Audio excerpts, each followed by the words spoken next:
बनावट SIM card तयार करून इचलकरंजी परिसरातील एकाने मोठ्या प्रमाणात गैरव्यवहार केला आहे। याबाबत इचलकरंजीतील दोघांनी जिल्हा पोलीस कार्यालयात तक्रार अर्ज दिला आहे। त्याची प्रशासनाने दखल घ्यावी व त्यांच्यावर कठोर कारवाई करावी अशी मागणी केली आहे। लवकरच इचलकरंजीतील या प्रकरणाची सखोल चौकशी करावी यासाठी पुन्हा तक्रार अर्ज देणार आहेत अशी माहिती शुभम बुनांद्रे, केतन मोरे यांनी आज शनिवार दिनांक 24 ऑगस्ट रोजी दुपारी 1 वाजता पत्रकार बैठकीत दिली। ग्राहकांच्या कागदपत्रांचा गैरवापर करून टेलिकॉम क्षेत्रातील एका कंपनीचा डिस्ट्रीब्युटरने मोठ्या प्रमाणात गैरवापर केला आहे। त्या कंपनीच्या ई-वॉलेटमधून लाखो रुपयांची उलाढाल केली आहे। या भल्या मोठ्या घोटाळ्यामुळे तक्रारदार आता थेट जिल्हा पोलीस प्रमुखांची भेट घेणार आहेत।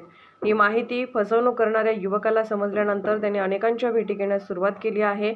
सिम कार्ड प्रकरणातील कम्युनिकेशन आणि एंटरप्राइजेस नावाने व्यवसाय सुरू केलेल्या युवकांचे धाबे दणाणले आहेत। गैरव्यवहारातून मिळवला बक्कळ पैसा।